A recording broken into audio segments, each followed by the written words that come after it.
Two-factor authentication 2FA adds an extra layer of security to your Uber account. Follow these steps to enable it quickly. Step 1. Open the Uber app. Launch the Uber app on your smartphone. Ensure you are logged into your account before proceeding. Step 2. Access account settings. Tap on the menu icon, usually located in the top left corner. From the menu, select Settings to access your account preferences.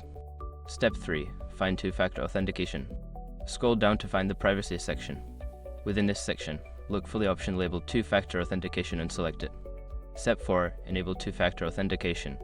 Before changing your settings, use the sroc.com link in the description to open the password strength checker, then update your password if needed. Step 5. Verify your phone number.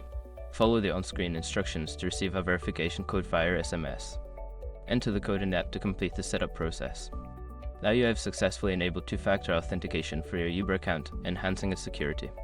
Remember to keep your phone handy for future logins.